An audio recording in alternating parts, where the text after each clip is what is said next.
evening, everyone. Welcome to the Town of Manchester Planning and Zoning Commission meeting for May 19th, 2021. First item on the agenda is the approval of the April 20th minutes. They have been distributed in your packet. I'll give you a minute to read them, and then I will accept a motion.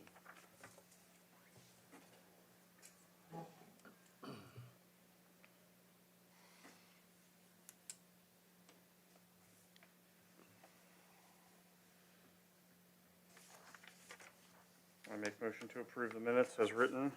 Motion on the floor to approve the minutes as written. I second that motion. Motion has been seconded. Any discussion? All those in favor signify by saying aye. Aye. Opposed? So approved. Thank you, gentlemen.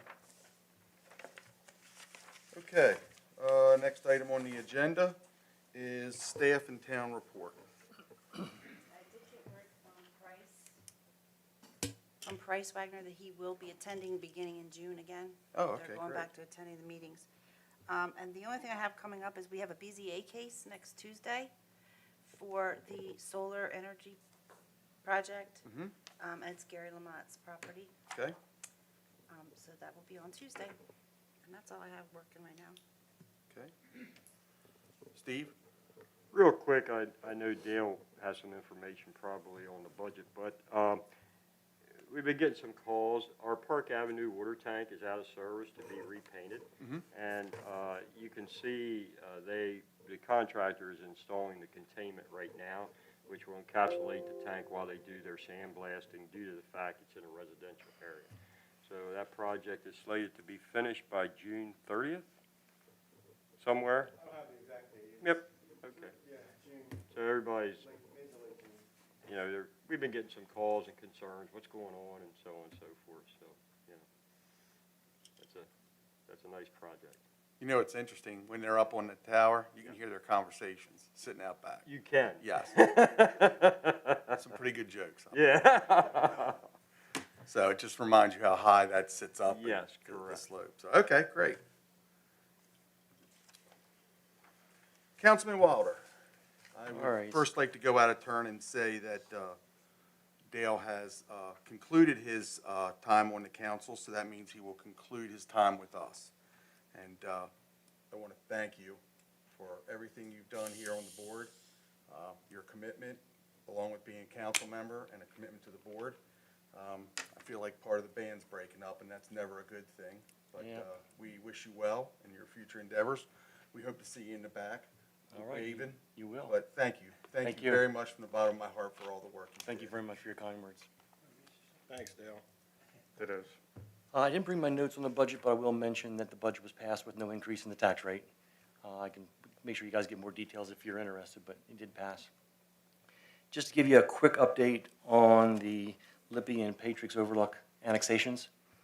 The council voted to approve the Lippy annexation based on the conditions recommended by Planning and Zoning. There is a point of contention, and that is a requirement for the developer to install sewer lines off their property with laterals to the homes off Charmel. Our town's attorney actually received a letter from their attorney that a lot of the council viewed as pretty threatening. So, but we went forward. Again, it was voted with all the conditions from Planning and Zoning. Now the developer has 30 days to respond, or the agreement becomes null and void. As for Patriots, the council couldn't reach agreement on how to go forward, so that one was tabled. The biggest point of concern there was clustering. It was pointed out that without the annexation, the lots in the county would be R40, and those in town would be R20. One recommendation was to include a condition in the annexation resolution and agreement that there be no clustering, specifically the type of clustering that would reduce lots any further from R20 down. Council has the utmost respect for this commission, but worries that by the time it gets through development, this could be a completely new commission. So they wanted to get that no clustering condition up front. So again, there'll be a vote at next month's meeting on whether or not to annex that property. Okay. Otherwise, again, thank you again for your kind words, Alex. It's been an honor and pleasure working with you guys. This commission has done a lot of outstanding things for the town of Manchester, and I was very proud to be part of that. So thank you, and wish you guys all the best. And you'll still be around. I'll be around town. Good. Nope, not going anywhere. And that's it for me. All right, thank you. Again, all the best, Dale. So the Carroll County Planning Department report, The annual planning report is I did send it to you guys, right, the whole big, so I only copied the portion that pertained, the answers that, the information I had sent into them to put into that plan, just to give you a little summary. But they're asking tonight that we certify that portion of the annual report that pertains to the town of Manchester.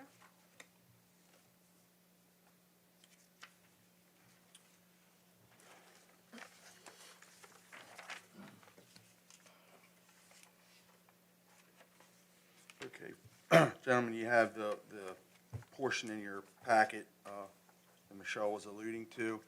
When you've had a chance to look over it, I will accept a motion to either approve or disapprove the annual report as it relates to Manchester.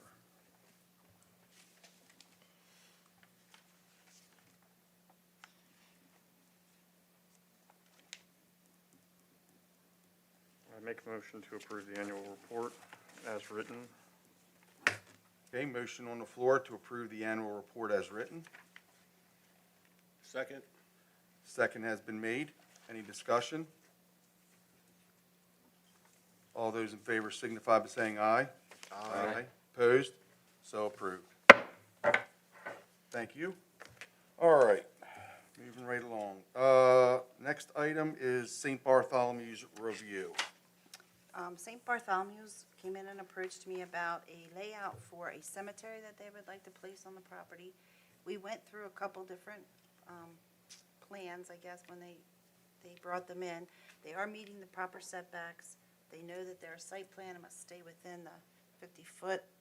And I gave you just a smaller print of it, just to show you where it's going to be located when you come in off of 30, on the ones that you're looking at. This is 30 down here. You'll be coming in, going through the parking lot and around the back. It'll be up on this right-hand side here. So they just wanted me to run it through the Archdiocese, wanted approval from the town before they proceeded with further.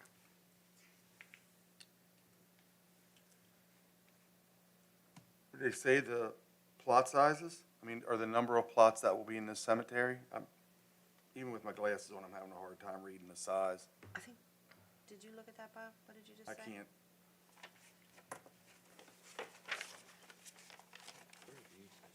I only have 16 one. in each one. 1, 2, 3, 4, 5, 6. These are columbariums. Where you put ashes.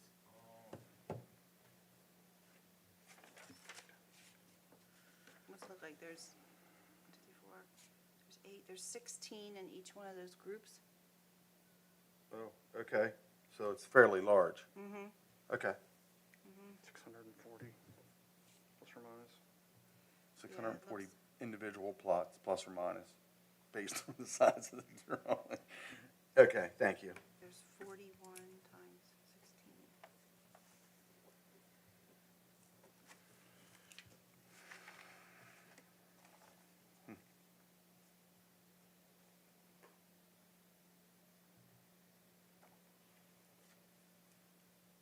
If you take the 41 groups that there are times the 16 plots that are in it, you got 656. What was that? If you take, there's 41 groups of 16, and 656 would be the total. You were right there, bud. You were right there, right on it. Bad counting by hand. I think I need your glasses. Uh-huh. Is that, Michelle, that's something we need to do with a motion and approve? Or is it just for our review and comment? Just, it doesn't really have to be a motion, I just need to say that you're all in favor of this and no concerns or whatever.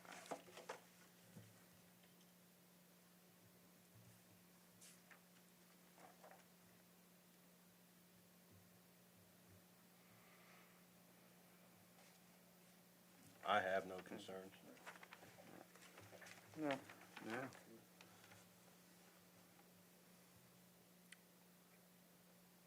It's a pretty good setback from the closest house.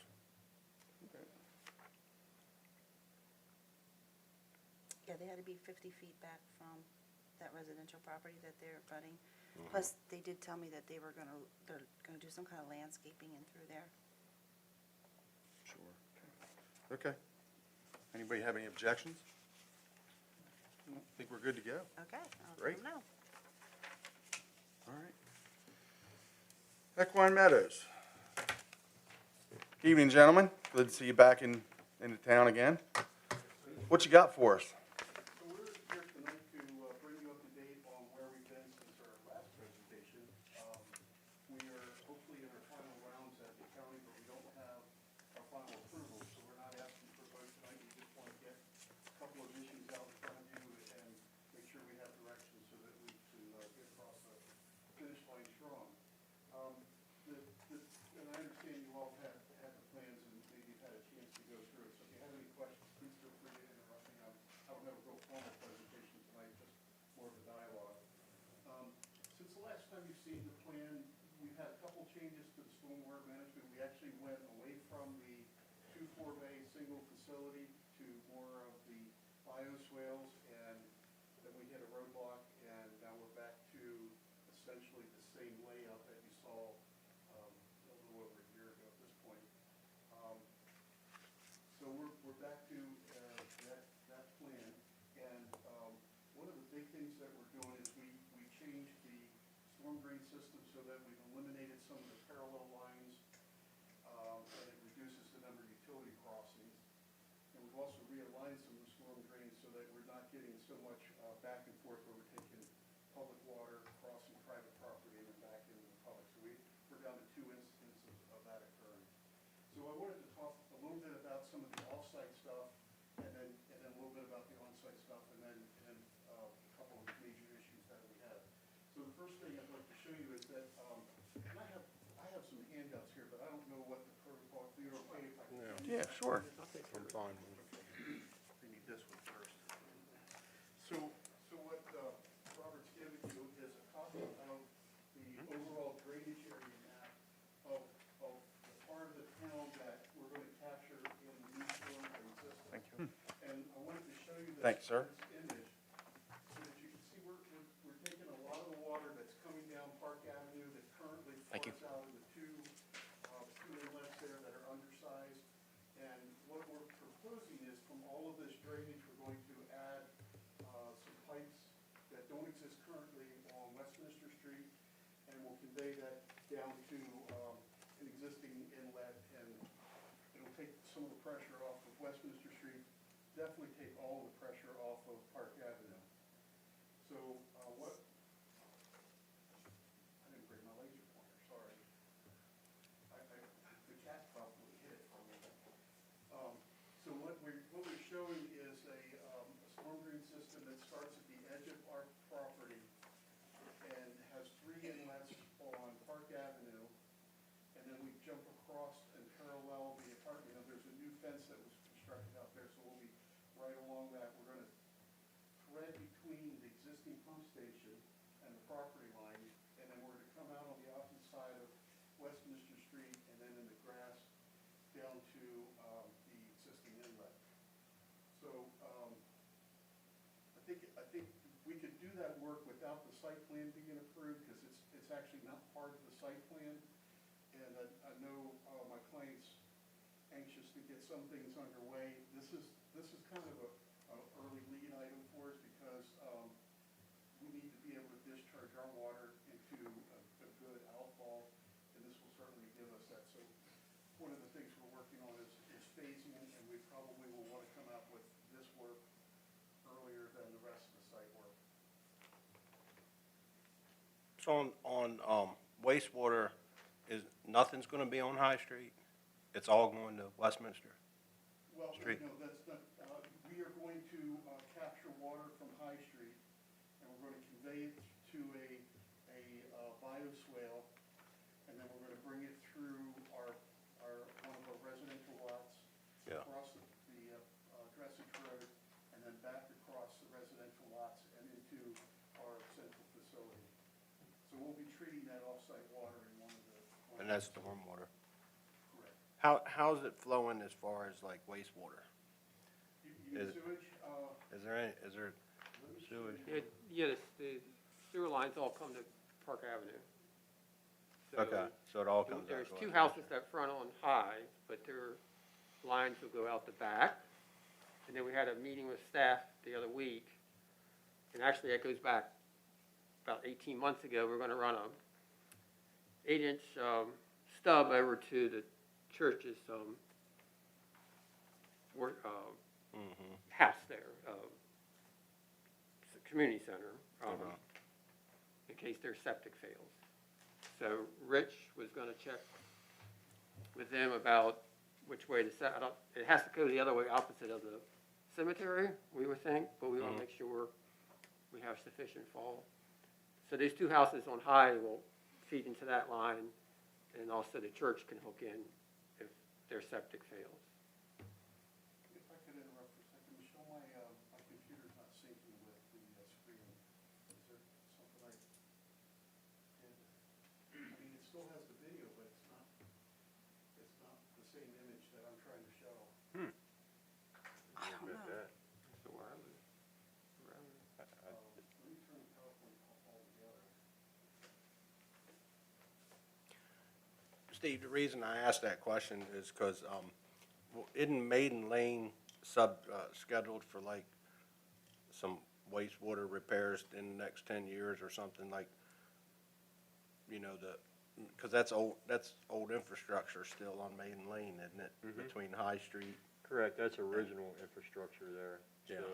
So, yeah, but for this particular situation, the fall, the natural fall just takes it right out to Park Avenue. Okay, that's what I was saying. I don't think Maiden Lane's infrastructure could handle anything extra. Additional. Yeah, Right. additional. So the view that I got up, apologize for the IT problem, shows that we have two main stems. We have one along Mustang Court that starts near High Street, and it comes down to the cul-de-sac, and then it discharges into a existing manhole, and then the other leg comes down Dressage, All right. and then drops into another, a different sewer manhole that all goes over toward the pump station on Westminster Street. Okay. And then, I think if you can see my cursor, between units 4 and 5, we'll stub out a piece of sewer line for St. Bartholomew's, that's probably the same. Oh, okay, and carry that through. Correct. We're not gonna take it onto the Archdiocese property, we're just bringing it up to our property line for future, future need.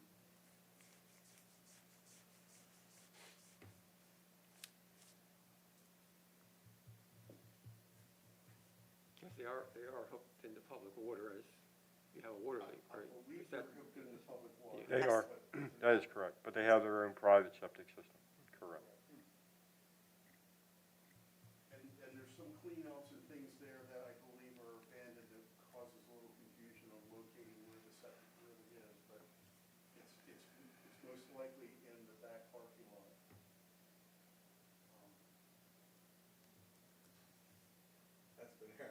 That's been there forever. Lynn Sminsky had been there for 30 years and she didn't know where it was, so Yeah, that's scary right there. So they never had it pumped out? She says they have it pumped out, but she's never actually. The seen drain that field. happen. I've never seen it pumped out. Well, 54 years later, I've Never never seen seen it it. pumped out. So, Must be working great. Well, there's no karst topography, so at least we know it's just all paved over. right. So while we're looking at St. Bartholomew's here, I'm going to point out that the work that we're proposing to do is along this property line here. There's an existing asphalt curb there that's in pretty poor shape. So what we're proposing, and I should mention that tomorrow night, I've been invited to meet with the St. Bartholomew's Council to present our work plan. What we're proposing to do is to rebuild that asphalt berm, and then your units 4 and 5 to regrade the edge of the parking lot so that the off-site water that you saw in the big drainage area map that comes right down into it comes by sheet flow into a bioswale. It currently comes through the property. We're going to capture it, treat it, and then convey it into the storm drain system. But this will give us a little better control over it. My first meeting with the church, they were fine with it. We're going to present this to them as work is being done off of this set of plans, because the county will want us to have, our neighbor's permission and all that. So we're just kind of like decoupling the work. Are all the trees, there's some pretty hefty trees along that edge, are you gonna take all those out? Yeah, we talked to them, and we looked at them, we had an arborist come out, and they were not, there's some massive dead pieces in there. Oh, really? Yeah, so Okay. they were concerned that, if you leave them there and you build a house next to it, that's really not a wise thing either, so. Oh, sure, that's just what I figured you would have to with all the utility work going in, I just was wondering. And what we're gonna leave them with, and I've got it in my landscaping plan, along that edge, maybe I should have got. Along that edge, we're gonna have a board-on-board fence, and the stormwater management, or the bioswale along there, and this will be heavily planted. So I think it's gonna give a nice, attractive edge to it. It'll be nicely maintained. We can't really put trees back there because it's got the overhead power lines, so it's all gonna be, relatively low stuff that, might get as tall as the board fence. I should mention that, in the landscaping design, this is the same guy that did the landscaping for us out at Castle Farms. If you ever drive down Burke Fowler Road, that was his design, roughly the same guy, 15 years later. That's kind of what product you're gonna see out there. I think it's attractive.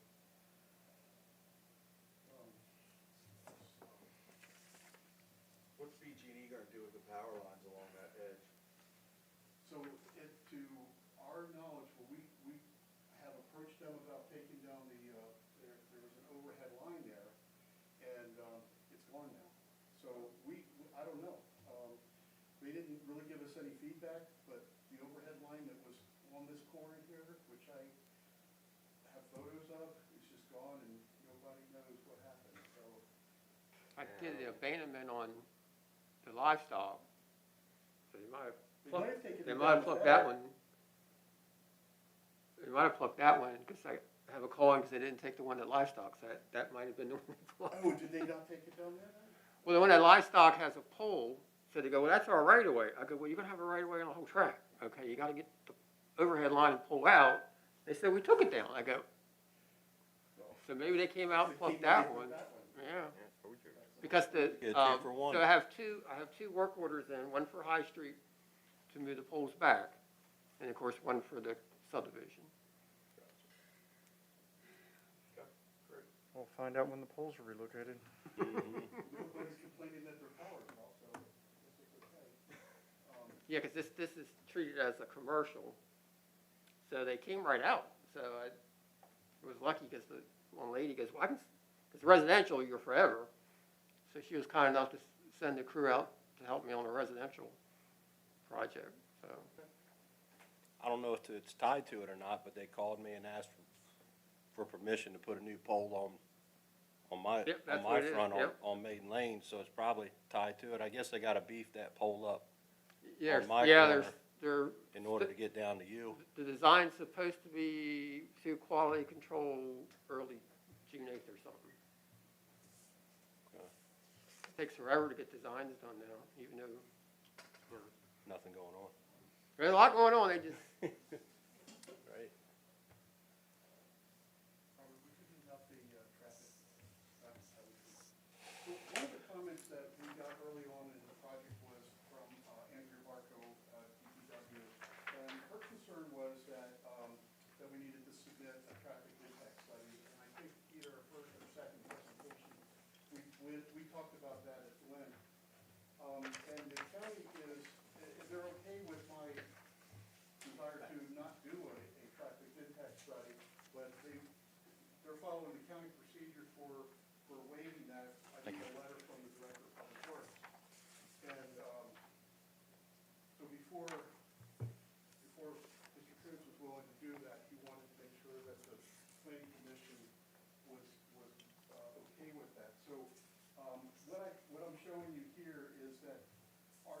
generates 30 trips a day, and, that's a peak trip. So the State Highway Administration doesn't require a traffic impact statement if you have a development that has less than 50 peak hours, or that it's not expected to adversely impact something. So like if you need a waiver for an intersection study, they're going to still make you do the traffic impact study. Carroll County has got it worded a little bit different. If you've got 50 or more, it's a must. If it's 25 or less, it's a no, never needed. In between, it's up to the director. And so we're in between based on the county design manual. So what I'd like to request is that we would be able to get the waiver from the director to submit to the county.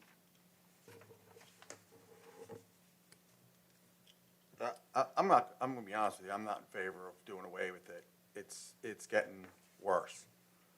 That whole intersection based on, and it's not because of what's gonna happen with the development, it's all the other pieces that the town is going through with all the bypassing of traffic and things like that. And we have to consider what the other two future developments that we certainly have been working on along with yours.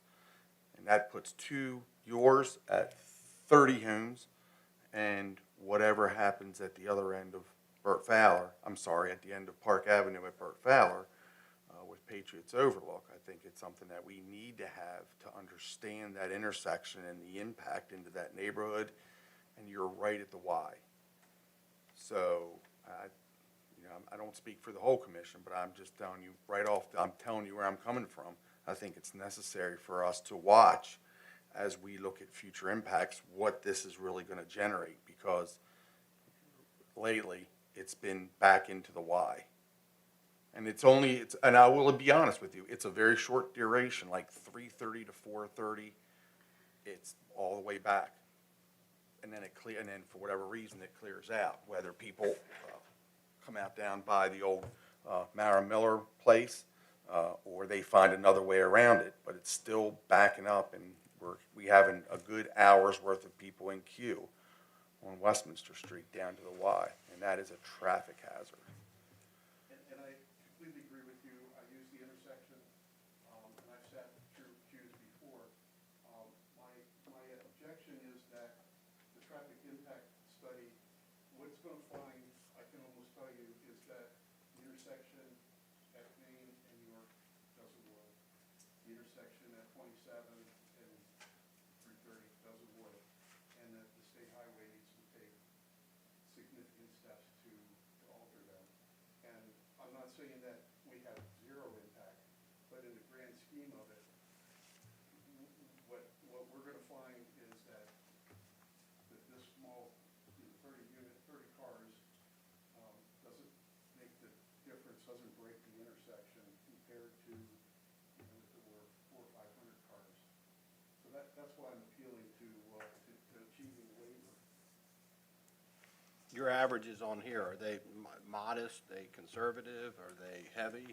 These are based on the, there's an AASHTO manual. Interrupt you a minute.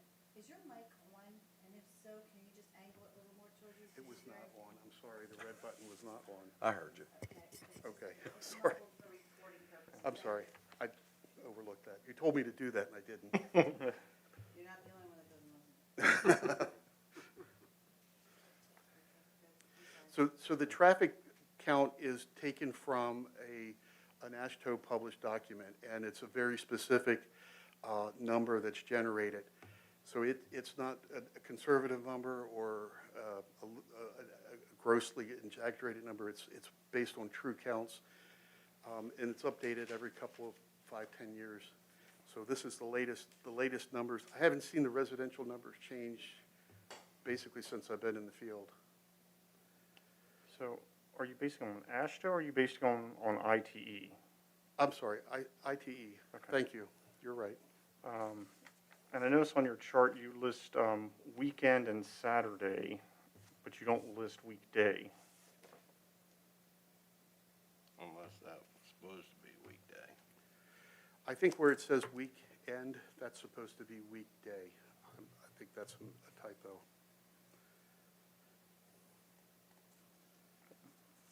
I'm certain that that's supposed to be weekday.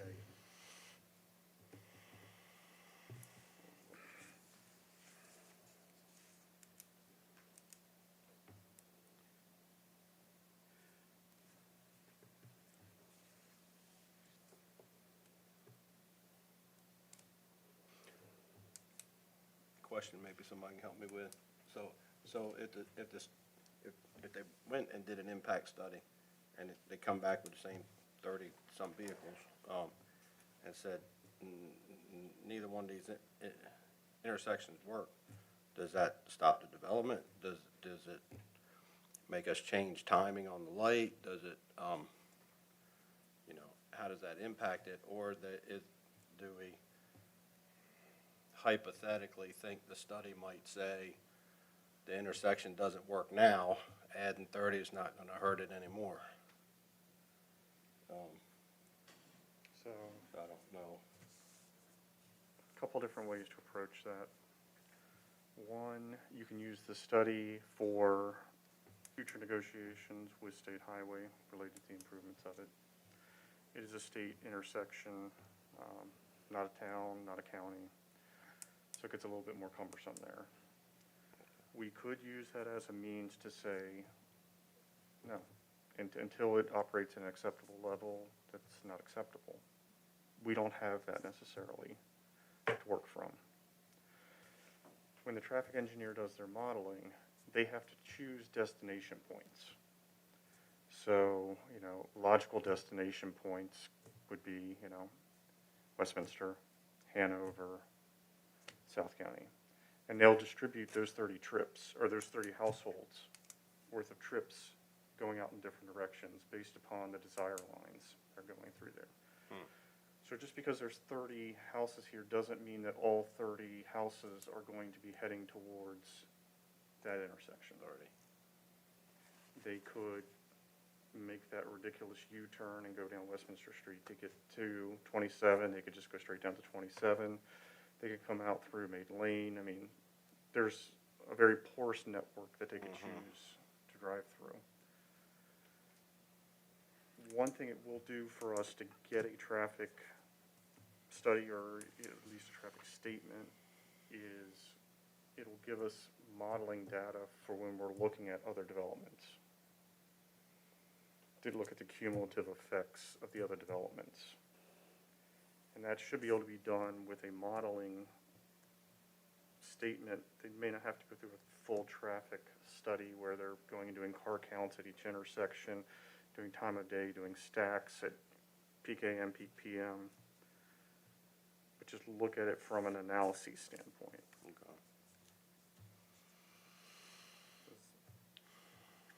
My reason for, and again, I agree with Bob, but my sole reason for having it done is simply statistical data to, as we move forward with other things in town, we have this official study done as part of the development process, and we lay that out as we move forward and look at other impacts to the town. I don't think it's in any way it would say absolutely no, you can't build at this point. I think I agree with Mr. DeMario. It's not that big of a reason to stop it. But what it does is it makes a difference when you take a look at Patriots Overlook. It makes a difference when you look at that of why and how that intersection needs to be changed. We're one failure stop sign away from a big pile up. So it has a lot of statistical data that we can use to continue our process with the town and its building future. Correct, and we have to look at, we would request the scope of work, if I understand it correctly. So, we definitely want to look at the traffic coming in off of Route 27, it takes Westminster Street, yeah. But should we expand that a little bit? Maiden Lane, on down Maiden Lane to, New Street. I could see this as being a cut through, and, those are things we have to consider also. You're adding traffic onto small residential streets such as Wirtz Avenue. And That would be the nightmare scenario if the neighborhood became a cut through. That would be correct, and you have to think about going the other way. So folks leaving to go south on 30 in the morning to smart thing would be to cut through. Traffic ends up at New and Main heading south. Mm-hmm. So Yep, you have to look at the whole scope, yep. the whole works.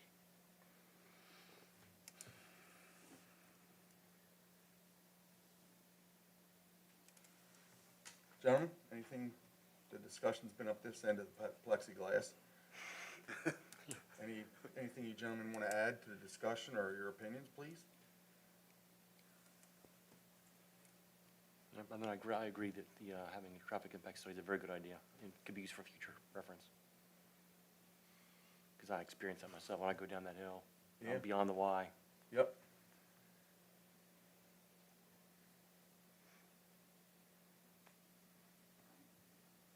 We'll always have traffic problems. For the foreseeable future, yes, yes, sir.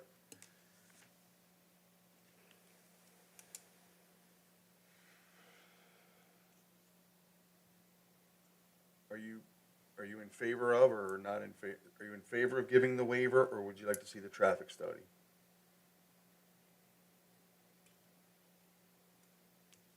Let's go with that traffic study. I think that's pretty much, I think we're looking at it for the bigger picture. Go ahead. Yeah, I'd like to recommend bigger picture. If you have these other communities coming in, we get a quote on a traffic study for 30, pay a fee, and then you add all those others in, and then you really get an impact with the regional of what you're doing. Because 30 homes, you're not going to get a good picture of what's coming. So if we paid the fee, they get traffic studies, pay their traffic studies, so it's 100 houses total, or 100 trips per day, then you'd have a real good feel, because this isn't going to give you, this will give you a little snapshot. It gives the starting point to which to build the model from, and then as other developments come in, they will have to take your development in as background in addition to whatever exists physically on the ground. So when it's Right, but taken through. that's down the road. you Right. know, So, but still, it just, yeah, a little traffic study like this, I don't know, it would be helpful, but it'd be a lot more helpful if you had an overall picture of what's coming. If I may add, one of the big costs in the traffic study is the traffic counts and building the initial model. So I think what Robert's headed to, there's an economy of forces there. If we're each going to buy our own, we're going to pay a lot more in total and have no synergy or no true synergy if we had one study that was a more comprehensive for the 3 or 4 projects that may be coming online. But that gives us no base to go into what we also have in the hopper. That's the way I see it. I guess I'm like a pieces of puzzle. I need Sure. the pieces of the puzzle to come as we manipulate Right. things in. So that's my big Right, picture. and no doubt As we're- opposed to, I understand what you want to do with the economy of size, and I just don't think it fits into the vision of what we need currently, because once you start your project and it's going down the road and it's completed and and the residents start to move in, we know where we are. Once you're done and you've moved on to the next project, we're still here to take care of all the different issues. So I think that's where. The other concern I have is that we have to do traffic impact analysis. The traffic counts have to occur during the school year, and we're very close to the end of the school year. And to be honest, the counts are way off because of the virtual school and such like that. So in all likelihood, the earliest that we would be able to do a legitimate traffic count would be mid to late September. Okay. Just to keep you aware of that. I mean, it's not like No, I we're going to be completely- dragging our feet. We're just. No, we just I won't completely. be allowed to do it. I completely understand. I appreciate you bringing that to the attention, because you're exactly right. It is much different than it would be, and hopefully in September, all this goes away. Yes. So I think at this point, I'd like to put it out there, though, that I'm in favor of the combined traffic study and not not just making them do it now. So I don't know how that's getting ready to change what we're gonna vote on, but, if we're trying to get a picture of what's getting ready to happen on that road, then I don't see why we should make this developer pay for the bulk of it, whereas the other developers are gonna come in after and get, Well, but better or they're not different necessarily information. gonna get a free ride, because they're gonna have to look at additional locations for trips. You know, we know of projects that have said they wanna come in, but we don't know that they are coming in. It's all just a building of the network. I would like to hear from a traffic consultant where they would place their count, which streets, which locations, and then go from there. I know what I would suggest for traffic count locations, but I want to hear what they have to say. And I don't think it's an exorbitant number of locations to do a traffic count on. If I may also add, Chris Lenachin, the traffic engineer for the county, typically sets the scope of work and typically doesn't take a lot of input from us engineers. Right, but, you know, we look to them for guidance, but this is something that's coming from the town, so. Sure. Okay.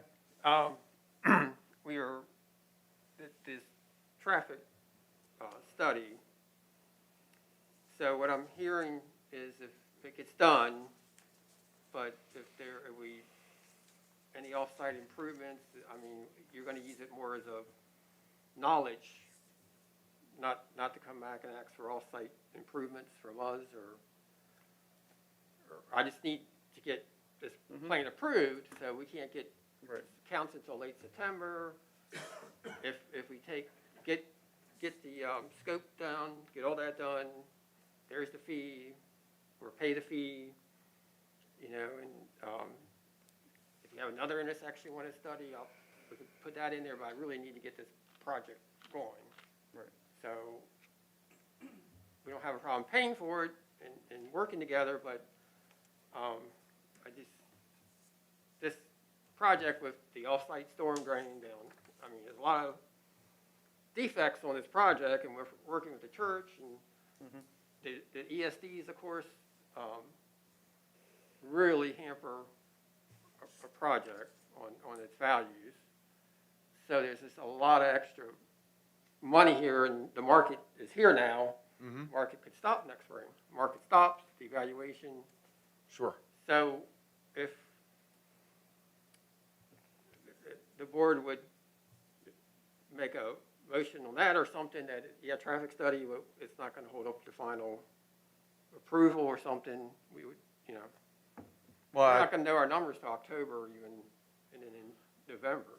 I can appreciate the point that it may not be better to do it till the September timeframe, till we get a full, if we're back at relatively full capacity. And I say that with great trepidation sometimes, but I agree with Mr. DeMario that delaying it down to the end, or when we get back into a busier time, is fine. I'm fine with that. I don't have a problem with that. I'm not speaking for anybody else, but I do want to see one done for this community. But, And I'm not gonna, I don't have a problem moving forward, knowing that this is gonna get done.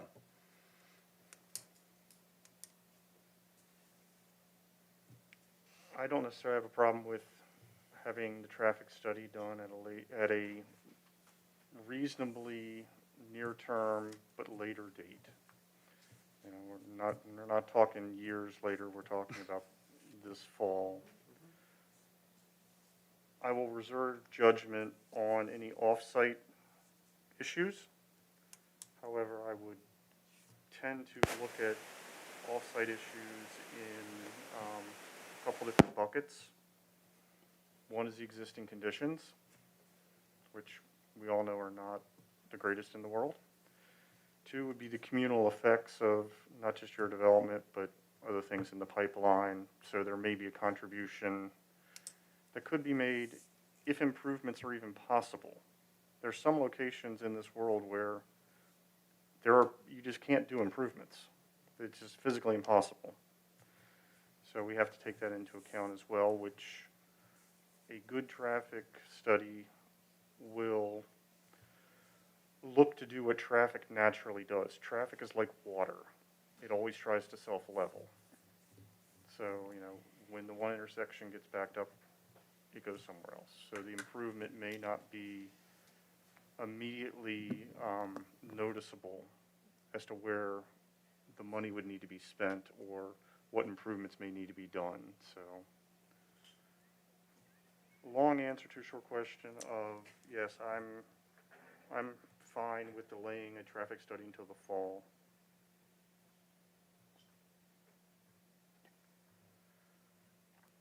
Could I clarify that I could ask the director to provide us with a letter saying that the traffic impact study would be delayed and that the county comment will be addressed at that time?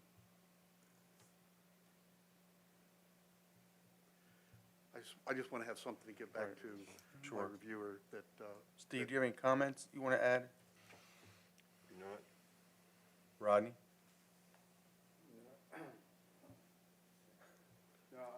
I want to follow your direction. Okay. Yeah. You want to look at a September, October timeframe, and we just keep plowing forward, knowing that it's coming within September, October? I do. I want to set an outside date. Traffic study has to be completed no later than the 15th of November, say? I'm That fine sounds with like that. a reasonable date to me. Yep. Anyone have any questions with that? Everybody good? Okay. No, I'm Okay. fine with that, but I'm just, I was reading something, I apologize for missing this. We said it can't occur, the traffic study, until September? Well, it has to occur by November 15th is what Bob was recommending. And I would agree with him. It gives us time into the fall. It gives the group time to move forward with their project and get the bigger, larger things that also benefit the town completed. And then we'll get this when hopefully we're back into regular school sessions and we start to see regular traffic flow back. I think so by November 15th, it has to be in our hands. Got it. I just want to make sure why it couldn't happen in August, but now I understand. I was reading it, I didn't catch that part. Sure. Okay. Due to COVID and due Yeah. to end of school year pending, you're not going to get a good number right now. That makes perfect sense. Thank you.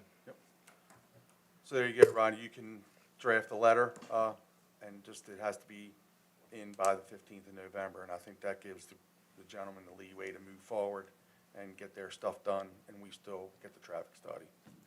Okay, that's to occur before November. We have to have the results by November 15th. Oh, results, okay, Yes. gotcha. So I think that gives plenty of time. I agree. I do. Okay? I agree. So for the timeline, But it doesn't hold up. Rich, to get plats, recordable plats, we get the stormwater back, That's a fine, no, go ahead. right, so we have the fee and also we would prepay the traffic study, put the money in escrow or whatever, but I really need recordable plats. The county should have stormwater done here soon, Correct. so you can just go through the timeline. So I'm assuming that once we have stormwater done, there's a couple of technical comments that fall out once we have stormwater. So some of the other agencies will fall pretty quickly at that point. Once we have that domino, it'll take us about 6 weeks to get the public work bonds in for sediment control and grading and stormwater management, and landscaping. And that would put you about 2 months beyond once we have sometime in that time frame, we would come back to this board and ask for final approval, and then we would also be able to give you an update of where we are with the scoping and hopefully the time frame for the schedule for traffic counts. So, but that should be hopefully within 2 to 3 months, I would think. By August. We would We're not holding you from coming back to us in any way, shape, or form. We're giving you the latitude to do the study at a deferred date. Okay, So we you're could still come gonna back have in your and ask Yeah, for final infrastructure approval. that has to be built before you're gonna pull a building permit. right. Okay. So, you know, if we don't get our traffic study, you don't get your building permit. All right, so you're gonna hold it to, okay.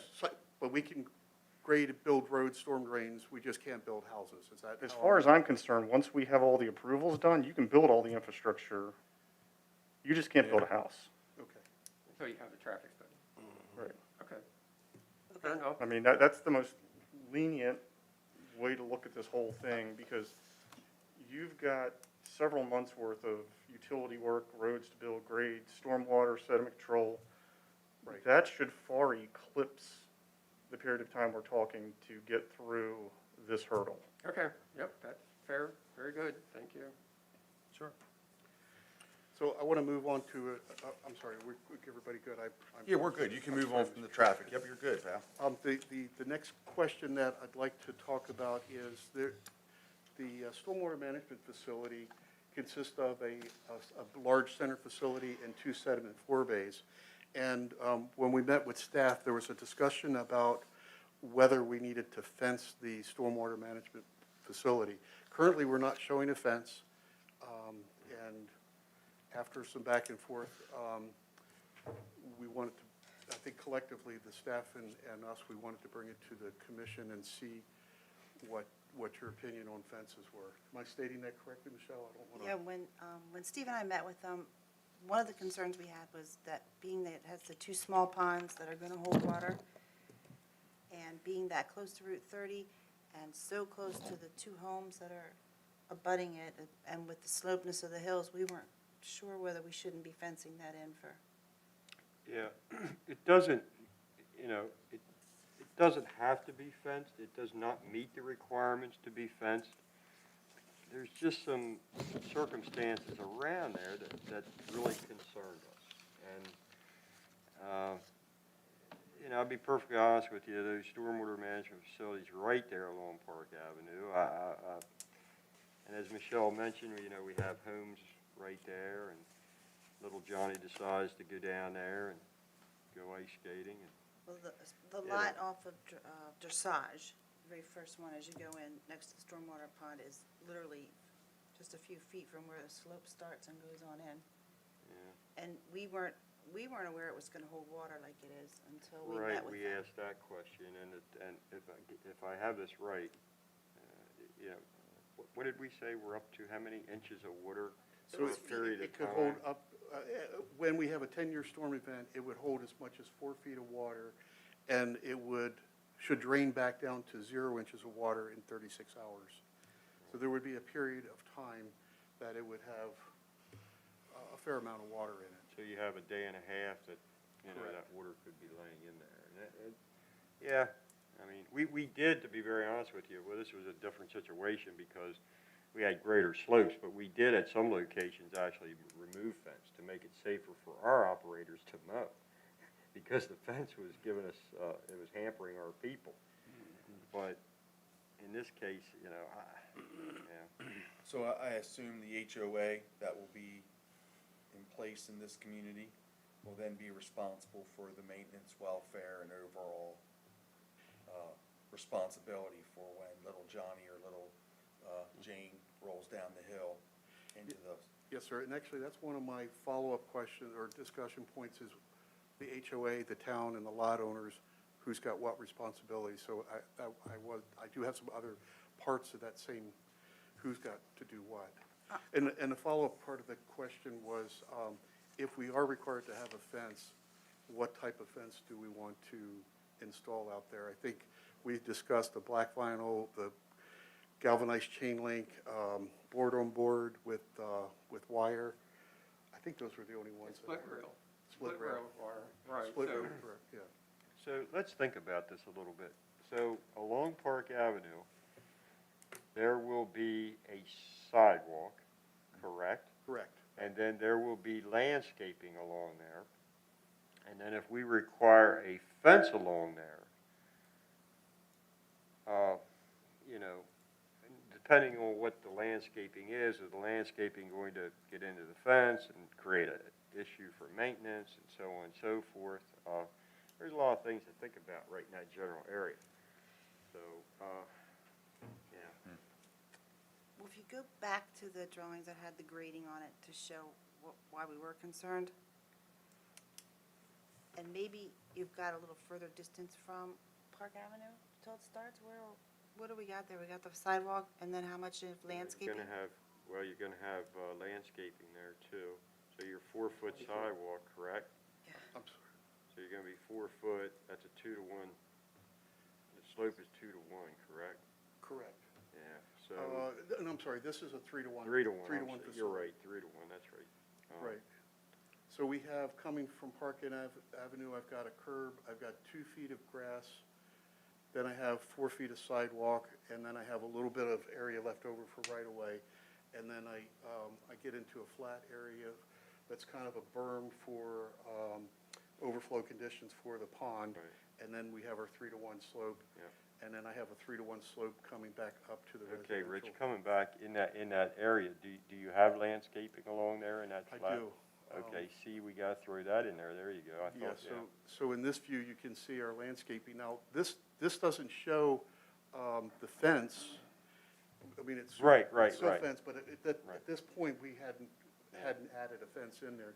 So some of that would have to be decided on, most likely, we would make sure the fence was on the pond side and not the pedestrian side, if you would. Gotcha. So, yeah, you can envision, if we go with, let's say, whatever type of fence we go with, then you get the vegetation growing into the fence, and then it creates a maintenance Right. issue, no matter for the homeowner association or not the town, the homeowner association. But, so you can envision that. But I tell you, we batted around, and in the circumstance for safety, kind of leaning toward that, I mean, For safety, are you thinking 4.5, 4 foot, 4.5, 6 foot, 8 foot? I What are you think thinking? just a decent barrier. I don't think, we were talking about, like 48 inches? The typical is 42 to 48. 42 inches to 48. It's more about the safety, and if there's something, if you're gonna crawl over that, then whatever happens, happens. I agree with you. Alex. But If it's you just gotta the jump- idea, the accident, the fall, Yeah. I'm just concerned. Correct. And I don't think Little you're Johnny will get in there and play on the ice. Sled. Yeah, we've no had safety volleyball nets put in stormwater management facilities, we've had badminton nets put in, and, yeah, so. So from a developer standpoint, would it make sense, since this is called Equine Meadows, that it would look like a nice horse fence that's going around a horse farm type? You could do Have the, you thought about the that, white or? PVC board fence and put wire in it. It would look like Paddock. that would be a good marketing, that would be I like. I didn't know it's if a that would split help rail. you in marketing or not, With but, a split rail, 15 years you need another one. yeah. But if you do the chain link, you're 75 years, okay? Mhm. But if you did the vinyl, they would probably get 20, 25 years out of Well, that. vinyl's gonna be cheaper than board here soon. Yeah, probably is. I don't know what you're gonna pay for salt treat. Well, you got resin though, you got resin in vinyl, so it's expensive too, But, But that's a good board fence. So what we would do is, when it's a sediment, it holds water. So I do a poultry fence, a 4-foot poultry fence around that, just to keep people out. But a white vinyl board fence would look really good there. yeah, cause That would be I'm attractive. thinking you're, With a backer, Mhm. you need a safety backer for, because. Right, do it and do the backer, but you wouldn't see that backer. Right. But that would look Want to real make sure attractive. we're all talking the same thing here, yes. like that. In I the do back, too. for sure. Look like a paddock. Did we settle on a height? 3.5, 4 foot. Yeah, I think we did, as Rodney said, 42 to 48 inches, I think will be sufficient. Yeah, I think that'll look nice. So probably 40, Minimum 48, Yeah, 4 minimum. foot because of the Yeah. 48, backer. okay. I've got a question. So all 3 ponds have the ability to hold 4 feet of water? No, sir, the 4 bays, well, actually, yes, because the 4 feet will flood over to that. Okay. Yeah, so you're right, it would. Just curious.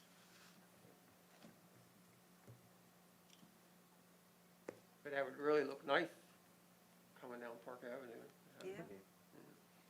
what I got thinking. And so on Bartholomew,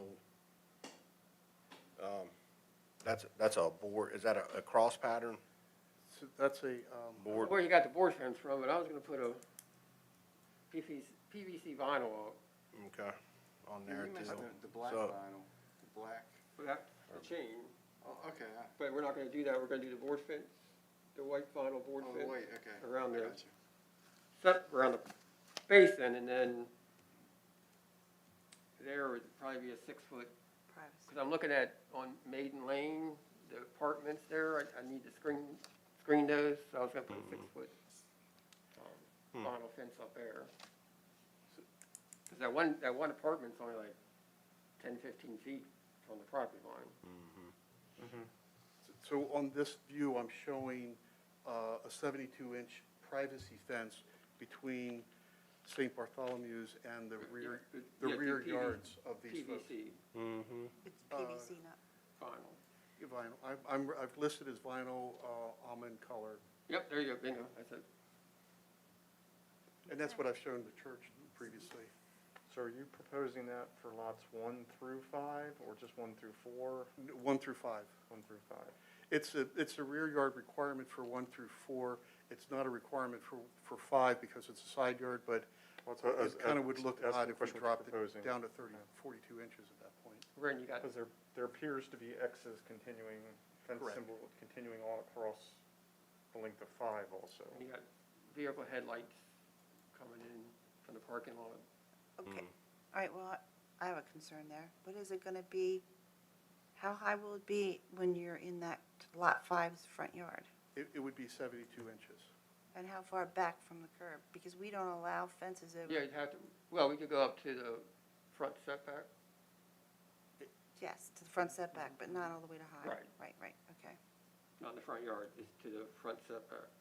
Correct. This is a rear yard, or on the rear property line? Right, but on the one on High Street, you can only go High to Street. the front of the house. Yeah. Oh, you mean I need to stop it there? Yeah. Oh, good point, okay. Zoning officer gotcha. We just saved you 15 feet of fence. Well, I need that on the other side. He'll spend it somewhere. The other side takes a lot of fence. Okay.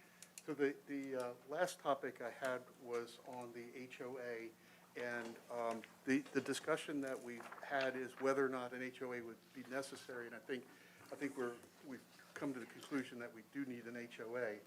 And then it's a question, the follow-up question then is, who's responsible for what items? And this is more of a discussion of how a future HOA agreement with the town would need to be structured. So I've got kind of a worksheet here with what I saw, some of the big areas of responsibilities. By no means is it an exhaustive list, but I think it's some things that I just wanted to throw out and make sure we kind of had a consensus on who was responsible for what things. I think for stormwater management, that the HOA would be responsible for the routine mowing and also the maintenance. Now, for maintenance, I want to make sure that we clarify that the bioretention facility or the bioswales will actually need to have their media removed probably 5 to 7 years and refreshed. It's always, Top foot. yeah, we're going to have to refresh it. We don't have to necessarily remove all of it. We just need to go down to where, I'm going to use the word worn out section is.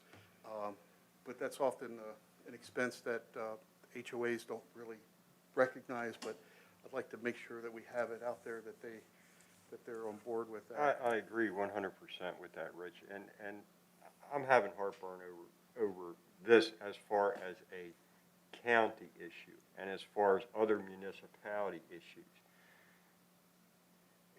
This can become a maintenance nightmare for municipalities. A nightmare where their stormwater management budget was going to go sky high. And I think we caught this early on, and we said, time out here.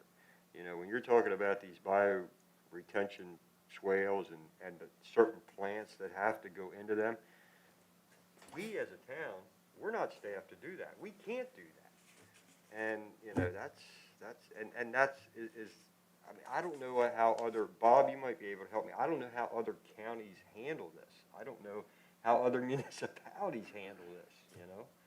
Well, there's a yearly thing that has to Yeah, be this done, is a- and this then the is a- 7-year, This right? is a big Right. deal, you know, and, you know, I use 7 years as an approximation. There would be an annual inspection that would be required, and that would hone in better for when that layer would need to be an refreshed. annual inspection done by the county? By the county, by Myron Frock, or whoever's Right, whoever, in yeah. the future, right?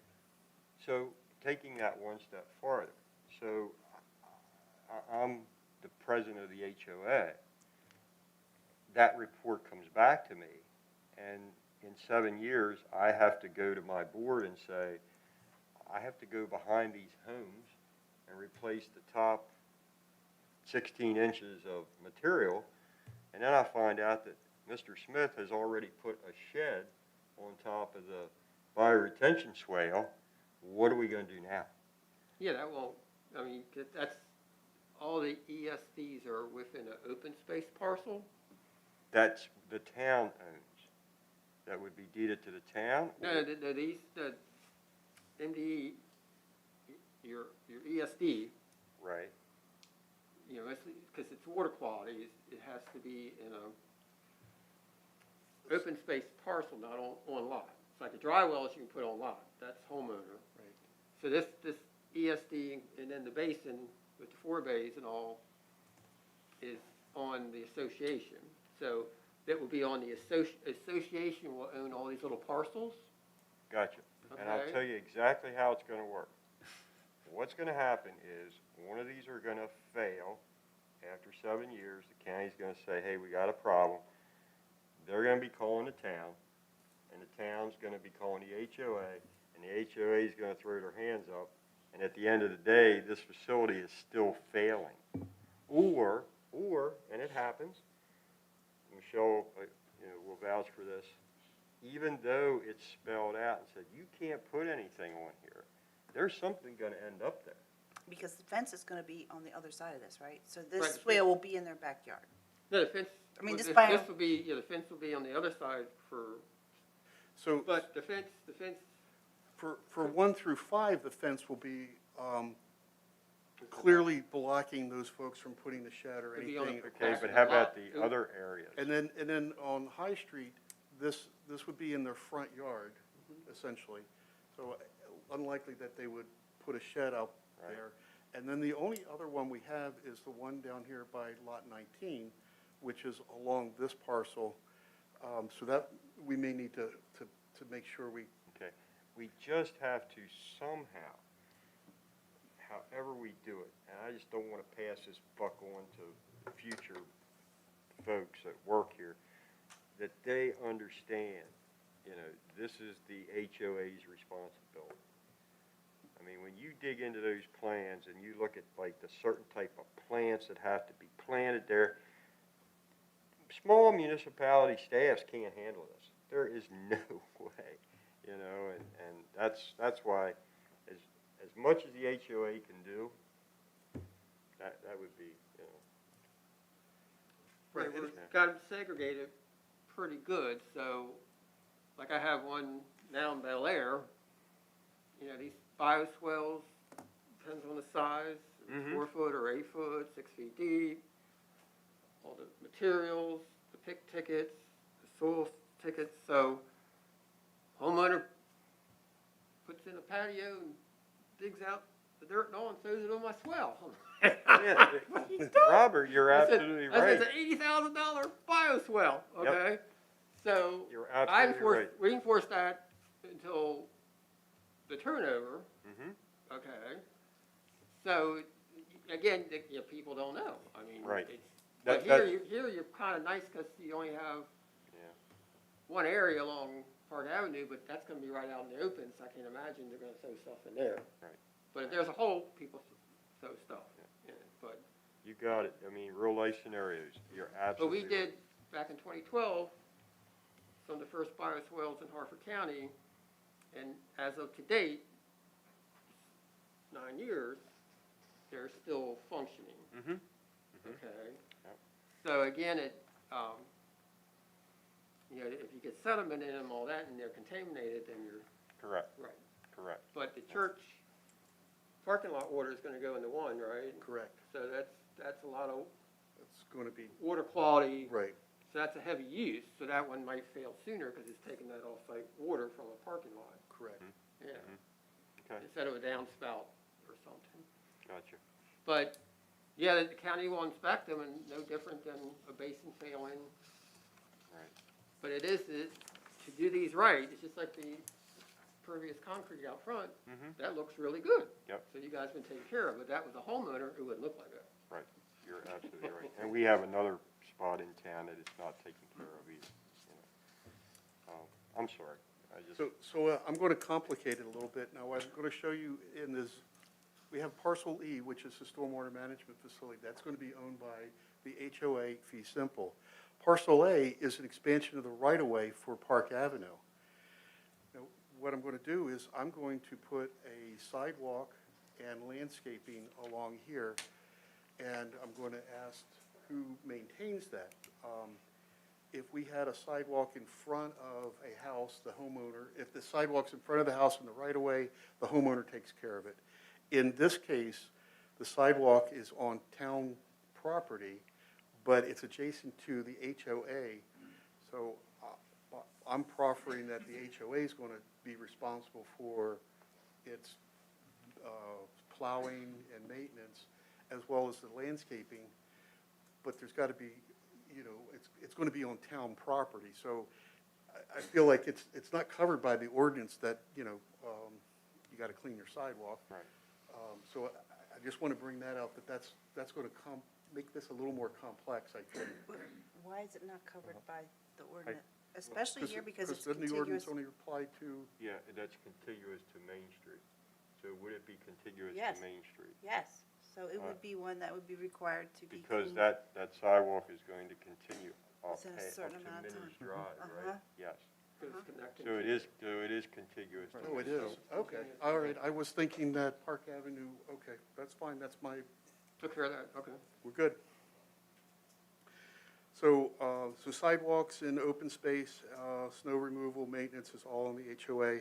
Sidewalks in the public right-of-way, that's what we were just talking about, that's all HOA. Underground utilities, such as, I have a storm drain system that collects water from High Street, goes through the bioswale into this inlet, and I bring it across lots 8 and 9. Then I take it across the right-of-way, and I bring it back through easements, so it's still inside. But this pipe would be the responsibility of the town to maintain, That because is it's an correct. underground pipe. Yes. The homeowners above it would be required to maintain the grass swales that convey their backyards and not alter the drainage. So the storm drain inlets and pipes would be on the town, underground utilities would be on the town. And I do want to distinguish that when I get down to the stormwater management facility, that SD10 is considered a stormwater management structure and not a storm drain structure. So if that structure fails or the grade comes off, that's going to be on the HOA. So there would be a demarcation line for that facility. Is everybody okay with that? Michelle, on these pipes for rear yard fencing, you would need to not allow fencing within that easement area to get to the pipe to service it. And Okay, so Well, so if it's a 20-foot easement, then they should stop their fence 10 foot from the back of the property line.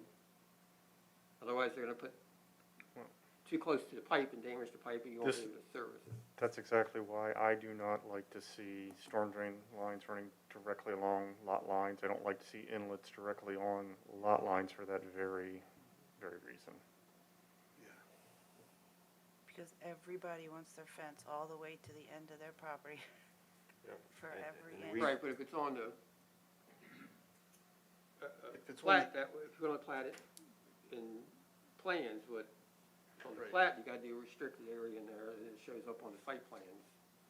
And the buyer of that lot knows that they can't put a fence all the way back on it. We have done it both ways, and we have allowed fences to go, but not enclose the drain itself, so that we can get to that to be sure it's not stuck or needed cleaning out.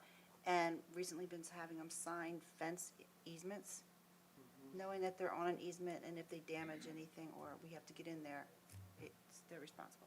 Well, you can do that, if you got, remove the fence, it's at their risk. Right, oh, yeah, that's what we have. That's what Harper County If there's lets any you do it. They do a lot of stuff they shouldn't, but, and then they come back and tear the fence up. That's the I risk. think Bob and I, Landscaping, sheds. Bob and I agree with this 100%, because coming back to a real-life scenario.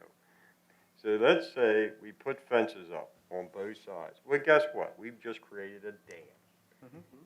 Now the water can't get to the storm drain inlet that it was designed to get to. Well, this is a swale, right, in the middle here? Correct, that is a swale. Right. Yeah, going down through there. Wait, I And can't so read. on the swales, It's a pipe run we through have lots. made them raise, the fence has to be raised. We like them to. Right, so. Well, that- we rate them to not impede the flow of the water. Now, 25 inside, hard to follow up on every one of Plus- them, but 3 That's what and a we half have inch requested. sidewalls Yep. on each of it. Yep, that's, Because you know they're gonna ask for a fence right away. oh, there's no doubt. You're absolutely right. Okay. Yeah, you're absolutely right. I would recommend, I know, but they gotta stay outside the easement, because Well, you have to remember, if something you would can put a fail. gate back there, and then they can get out to it, and, because that line's gotta be protected, so I would recommend they can put a fence to that easement, so 10 foot, they can't go all the way back. but if you're leaving somebody a 30-foot backyard and now you want to take 10 feet from 'em, now you say you can fence your yard in. 30-foot backyard. yeah. Right, but now he can't fence in 10 of it, so he has a 20-foot backyard. No, they're 40-foot backyard. What are they? Well, then if number 29 puts a fence up and number 21 puts a fence up, then you're gonna have a, Yeah, I said, the easement of grass and weeds in Right. between there. Who's gonna mow it? Well, they put a fence in the Yeah. back, and they can mow the back. well, they it's can gotta get- be a little, And they can get it's a swale to get to the inlet Right, at this they have a- end, they put a but it's not a swale to get to 3-foot the gate. other inlet. Swell that comes 3.5 down and feet, picks so up. you can push them over. But there's storm drain in there, There's I mean pipe. Yeah, it's 24, I think I saw, I can't see there. 24-inch pipe. 24 inch, isn't it? How deep is that? Uh, That's the problem, because they get the Oh, I don't actually- post hole auger out and they go right through the Yeah, that's what I asked. Well, let's just say we've had that happen. And then the surveyors put the corner pins, they go right through the Right pipe. through it, good Lord. I see. No, we never had that. No, the unfortunate That part is, rebar goes right, It goes right through it, I've seen them do it. before the fence goes up, the homeowners are gonna look at the inlet and say, well, I go to the inlet. So if you offset it, then you're gonna get in a snickering match over who owns what, but.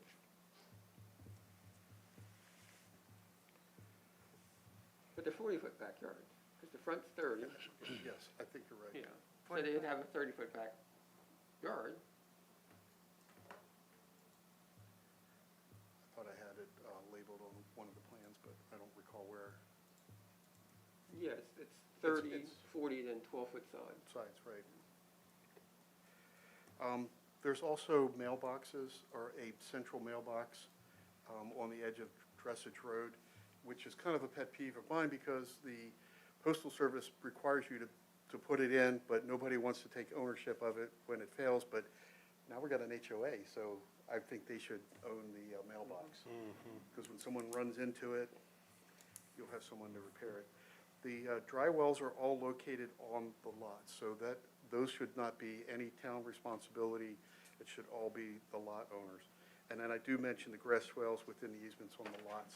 I think that should also be part of the lot owner's responsibility, and enumerate it so that they understand, and maybe we roll in what the fencing issues might be. I don't know, there might be some wordsmithing we can do on that. I can't think of any other major areas of responsibility that would need to be kind of discussed at this point. I like this, what you laid out. That was very helpful. Yeah, this is very Thank you. good. And those are all the issues that I believe I think we were going to talk, after we talked for the staff, I think these were the only issues that we hadn't resolved from a technical side of things. What I will ask is when you do come back for final approval, that you take the list that we went through tonight and color code that information on the plan for us. Okay. Picture's worth 1,000 words, so. I have one other issue, and I don't know that we talked about this tonight, but the county had mentioned 5-foot sidewalks, or the 4-foot sidewalks, the 4-foot sidewalk. Is this something ADA, ADA requires 48-inch minimum and instantaneous 36. If, in an existing condition and there's a signpost, you can go down to an instantaneous 36. Yeah, I think If you that's have a what- sidewalk that is more than 200 feet in length, you do need to have a passing zone. So they would have a place that they could take a respite and let others pass by. So you would have driveway aprons mixed out. Right, they would just have to meet the slope Slope, right. requirement Mhm. to be a passing zone. Which we're pretty flat to here. We are. We're fine. Keep for in that. mind that applies all the way around, so. well, and that's one of the things that was a comment, and that we needed to decide, so the commission is good with leaving it as what, Oh, Michelle, I think Ms. Barco made that comment. I think she's in error. I've got two of the county plates right here, and they're both labeled 4-foot sidewalk. On that one, 4-foot sidewalk here. I'm not sure where she got the 5 from. Yeah, there has been conversation that, and I see it on a previous development, that the ADA standard is going to be increased from 4-foot minimum, 48-inch minimum to 5-foot. And I think she may have been looking ahead to prepare, but hey, this is what the standard is today. So, I don't know. The problem you get into is two people, especially one with a mobility disability, can't walk side by side on a 4-foot sidewalk. And there is a trend in the state to go to wider sidewalks, especially with multimodal, trying to get people to walk to town or bike to town rather than, jumping in their car and going the 2 blocks. So I can see that's probably where it's coming from, is looking towards that future mobility, which may be a state requirement before we know it. So. You got it. Mr. Murray, excuse me, I think I missed a check mark. You did say landscape and open space HOA, correct? That's correct. Okay.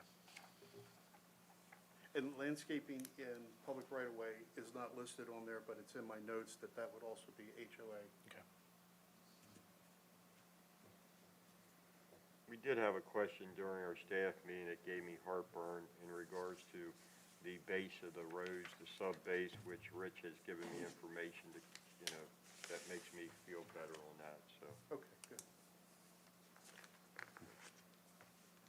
So could I just get clarification on the off-site storm drain?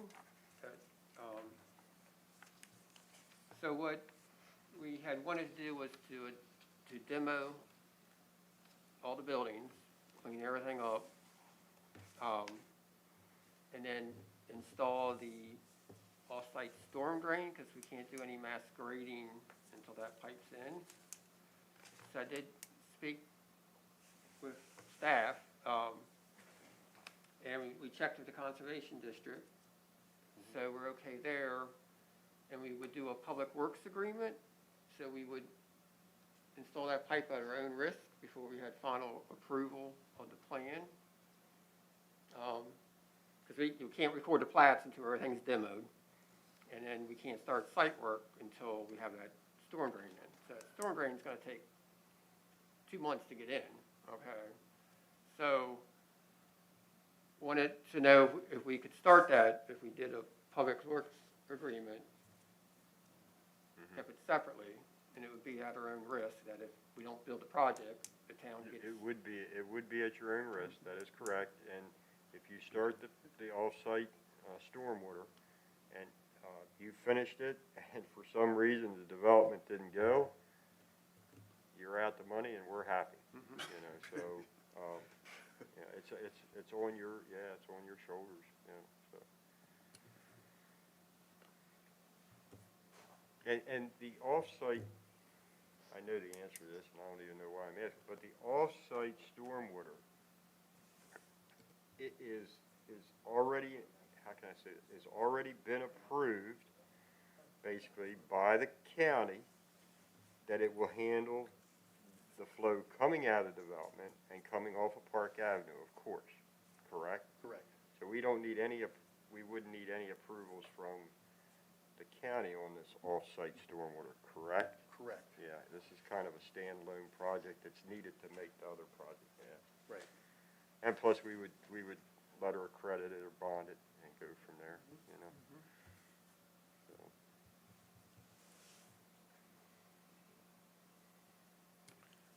I don't believe you need anything from us on that. That would be between you and the town to deal with, so.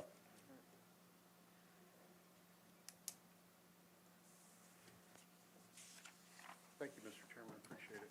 Sure, thank you guys for Thank you. bringing it in. Yep, thank you very much for everything. Time, very open. We'll look forward to seeing you the next time when you got some more things going on. And thank you for coming in and putting it out on the table. We appreciate it. Thank you. Okay, I think that concludes our business for this evening. Our next meeting tentatively scheduled for June 15th, 1900 hour, or 7 PM here at the town office.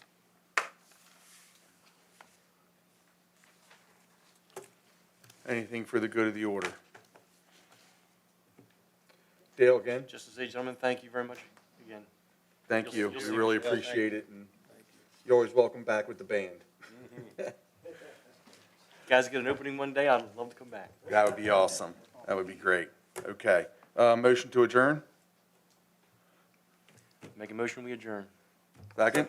Second. All those in favor? Aye. Aye. Good night.